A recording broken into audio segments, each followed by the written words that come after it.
इच्छा पूर्ण नहीं हुई। बड़ी कामना पूर्वक गया हुआ व्यक्ति बड़ी निराशा के गहरे गर्त में गिरकर कभी कभी जीवन का मार्ग प्राप्त कर लेता है।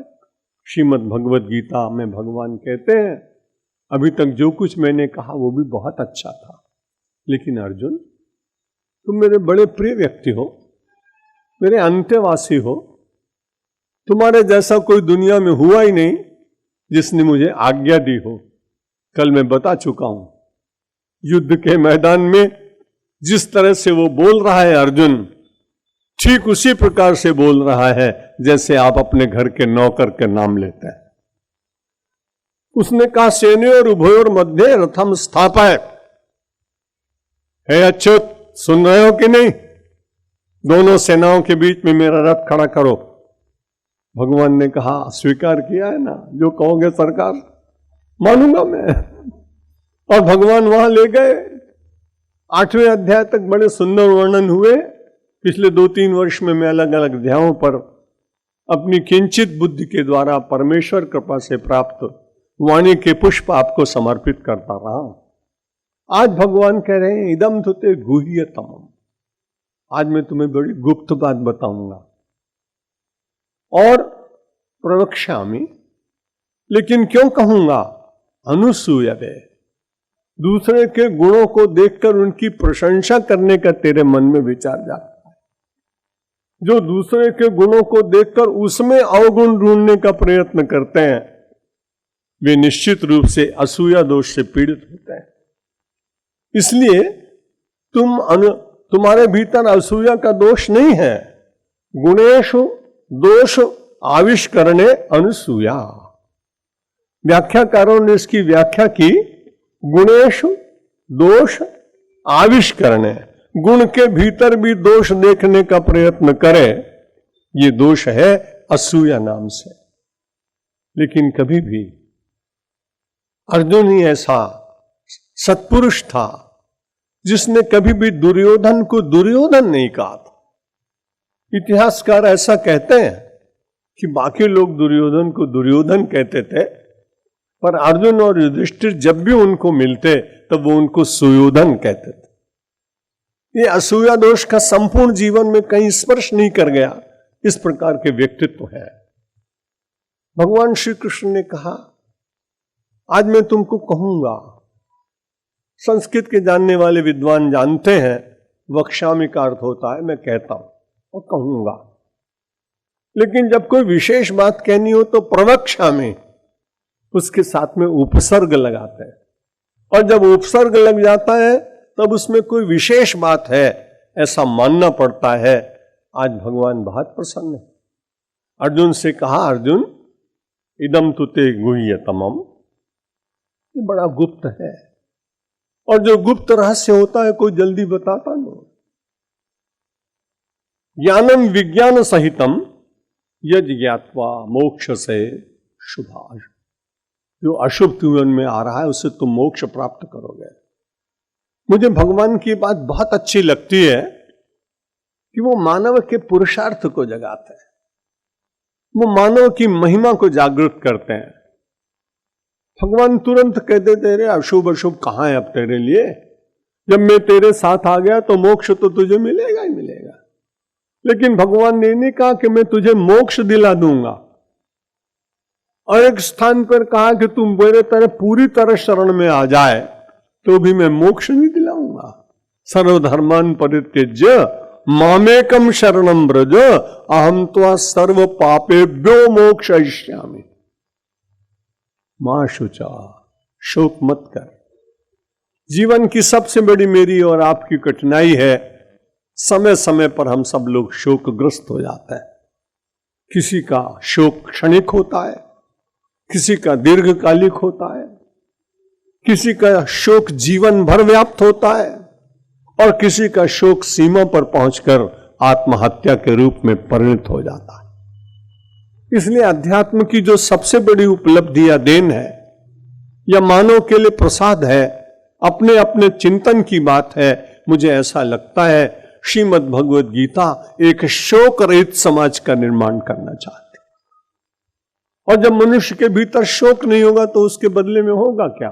प्रसन्नता होगी। एक पूरा प्रसन्नतापूर्ण समाज का निर्माण करने का स्वप्न, एक आधार, एक उद्देश्य, एक कार्यक्रम, एक प्रोजेक्ट अगर किसी ने संसार को सबसे पहले दिया, तो मैं बड़ी नम्रता के साथ कह सकता हूं भगवान श्री कृष्ण उसके आदि पुरुष हैं और आदि प्रणेता हैं, जिन्होंने विश्व की मानवता को शोक रहित करने के लिए कितने दिव्य उपदेश किए।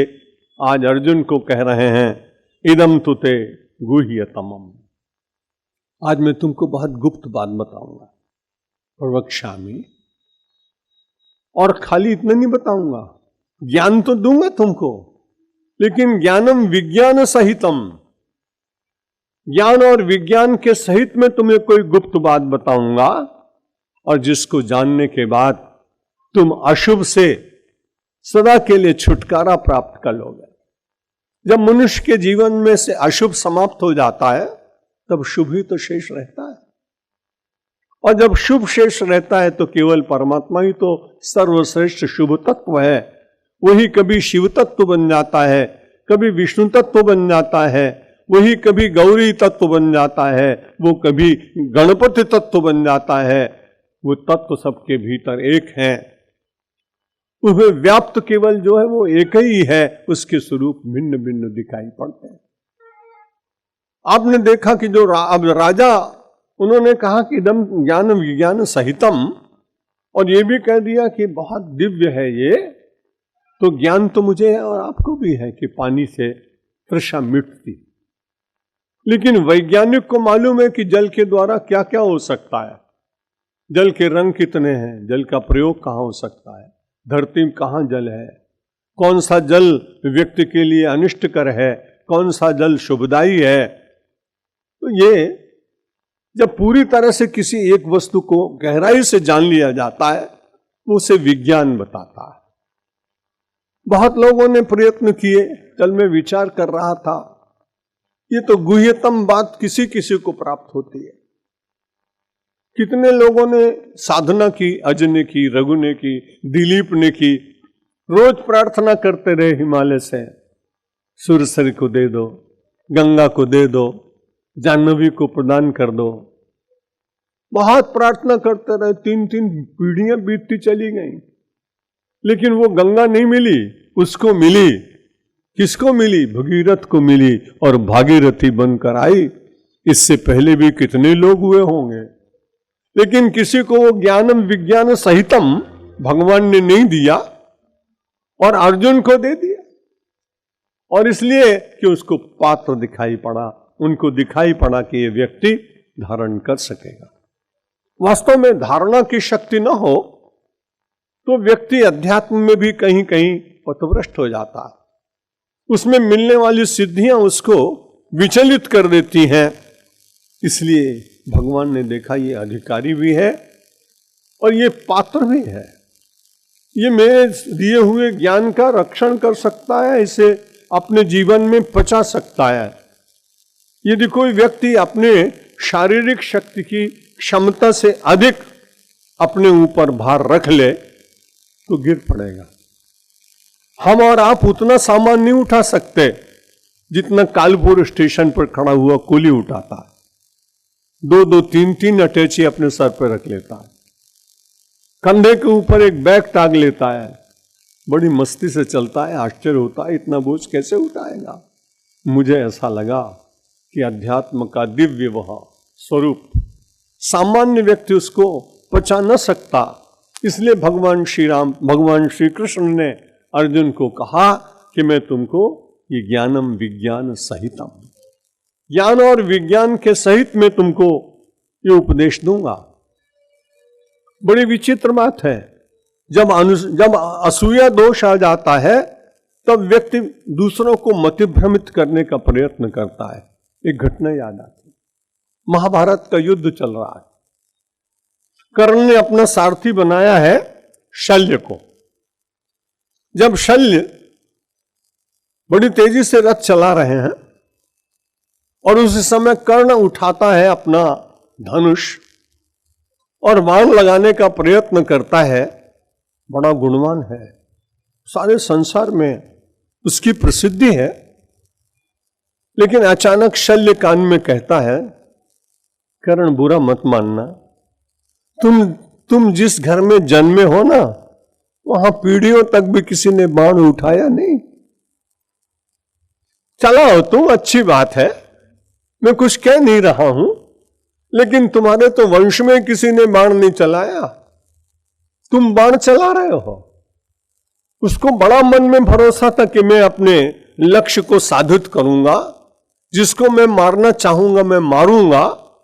लेकिन अचानक असूया दोष से परिपूर्ण उस शल्य ने और कर्ण के मन में शंका जगाने का जो प्रयत्न किया, तो बार बार वो चूक जाता था। इसलिए असूया दोष वाले व्यक्तियों से अपने को बचा के रखने का भी बड़ा प्रयत्न करना चाहिए। वो स्वयं तो दोष देखते ही किसी के होंगे, लेकिन जब वो वर्णन करने लगते हैं तब उनको बहुत आनंद आता है। और यदि लौकिक दृष्टि से कहूं तो उनको दूसरे के दोषों का वर्णन करने में उतना ही आनंद आता है जितना किसी बंगाल के व्यक्ति को रसगुल्ला खाने में आता। इतना लोग अनुभव करने लगते हैं, बड़े आश्चर्य की बात। इसलिए बहुत ढूंढा भगवान ने, और ढूंढने के बाद असूया दोष से रहित अपने अंतरंग जीवन में परम नैकट्य को प्राप्त करने वाले उस अर्जुन को कहा, ज्ञानम विज्ञान सहितम, मैं तुमको ज्ञान विज्ञान के सहित बनाऊंगा। और जब भगवान ज्ञान को विज्ञान सहित बता देते हैं तो सबसे बड़ा लाभ मुझे और आपको यह होता है, गीता पढ़ने से लाभ होगा, हमारे मन के भीतर उस विज्ञान को प्राप्त करने के लिए छटपटाहट तो होती है, व्यग्रता भी जागती है, हम व्यथित भी होते हैं, हमारा वैराग्य भी जगता है, लेकिन बड़ी कठिनाई, बीच में कभी कभी संदेह आ जाते हैं। और उन संदेहों के कारण हम उतनी अच्छी स्थिति में पहुंचने के बाद फिर से लौट पड़ते हैं। इसलिए आवश्यकता इस बात की है कि हमारे पास वो संशय की वृत्ति ना हो। जब संशय की वृत्ति नहीं होगी तो विज्ञान का प्रभाव इतना होगा कि प्रारंभिक रूप से आने वाले संशयों की ग्रंथि का विच्छेद भी उसी के द्वारा होगा। भिद्यते हृदय ग्रंथि क्षिद्यन्ते सर्व संशय क्षीयन्ते चास्य कर्माणि तस्मिन् दृष्टे परावय। उपनिषद का वाक्य है। बड़े विद्वान हमारे स्वामी अध्यात्मानंद जी भी विराजमान है। मैं तो चाहता था वो भी मंच पर विराजमान हो, पर उन्होंने कहा कि नहीं, मैं सामने बैठकर आनंद लूंगा। श्रेष्ठ पुरुषों के सद्गुण है। तो मैं आपसे निवेदन कर रहा था, विज्ञान सहितम, जब परमात्मा को आप विज्ञान सहित जानने का प्रयत्न करेंगे तो जगत धीरे धीरे बोलेगा। एक साथ दोनों चीजें नहीं रहती, क्षमा करिएगा। एक आदमी ने कहा, मुझे सूर्य से बड़ा प्रेम। बड़ी अच्छी बात है। थोड़ी देर में कहता है कि ये तो बात ठीक है, लेकिन मुझे अंधेरा बहुत अच्छा लगता है। तो उनका बड़ी विचित्र बात है, तुम दोनों से कैसे प्रेम करोगे? उसने कहा, बात तो ठीक है, तो जहां राम तहां काम नहीं, जहां काम नहीं राम, तुलसी कब हो फिर सके कि रवि रजनी एक ठाम। कभी सूर्य और अंधेरा दोनों साथ साथ रह सकते हैं क्या? इसलिए निश्चित रूप से यदि परमात्मा को विज्ञान सहित जानने की इच्छा जग गई और परमेश्वर ने स्वयं कृपा करके ही देने का प्रयत्न कर दिया, अनुग्रह कर दिया, तो उसके बाद तो व्यक्ति को अशुभ से मुड़ने का प्रयत्न करना ही नहीं पड़ता। स्वयं अशुभ ही उससे स्वयं आतंकित होकर हटता चला जाता है। किसी व्यक्ति ने एक बार कहा था सूर्य से कि आप सारे संसार को प्रकाशित करते हैं, आपको तो किसी के साथ द्वेष है ही नहीं, तो एक बार अंधेरे के साथ बातचीत तो कर लो। सूर्य भगवान ने कहा, मैंने तो कभी मना नहीं किया ना, आप लाओ ना सही उसको। अंधकार से कहा, चलो सूर्य से मिला देते हैं, लेकिन जब वो चलने की तैयारी करने लगा तो अंधकार ही स्वयं प्रकाश बन गया।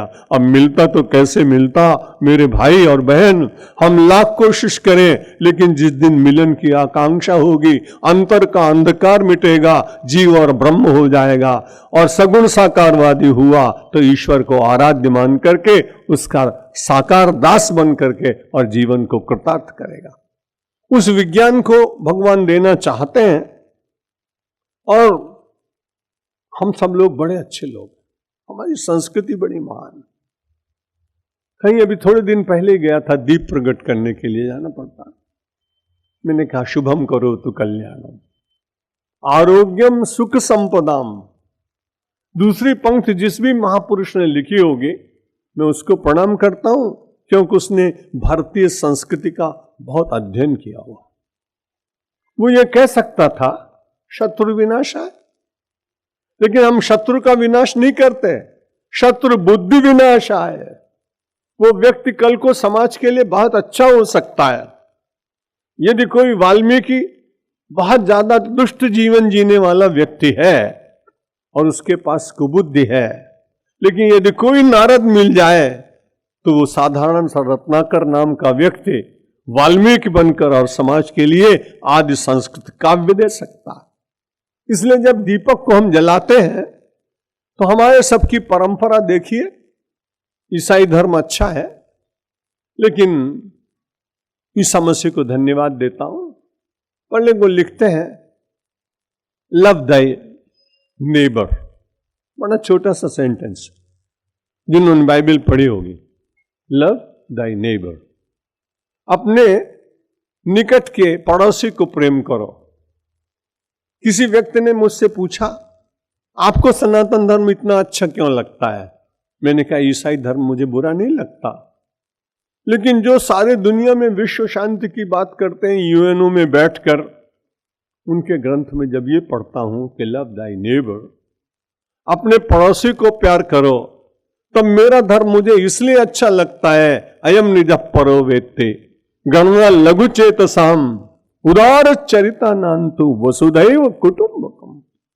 हम सारे संसार को अपना कुटुंब मानते हैं और इसी उदारता के कारण अनेक कष्टों को सहन करने के बाद तलवार के द्वारा कटी हुई गर्दनों से निकली हुई रक्त की सरिता से कितनी बार दिल्ली की सड़कें रंगी गई होंगी, लेकिन अपना धर्म आज भी जीवित है, बढ़ता जा रहा है। कल मैंने प्रभुपाद वेदांत भक्ति वेदांत स्वामी जी के स्मृति में उनको प्रणाम किया था कि उनके द्वारा बनाया हुआ वो इस्कॉन का मंदिर मॉस्को में, जहां गीता पर प्रतिबंध लगाने की बात कही गई थी, उस नास्तिक देश के माननीय न्यायाधीश ने कहा गीता सांप्रदायिक नहीं है, गीता संकीर्ण नहीं है, गीता हत्या को नहीं सिखाती, गीता प्रेम का दर्शन है, विश्व को जोड़ने वाला ग्रंथ है। आपने समाचार परसों समाचार पत्रों में पढ़ा होगा।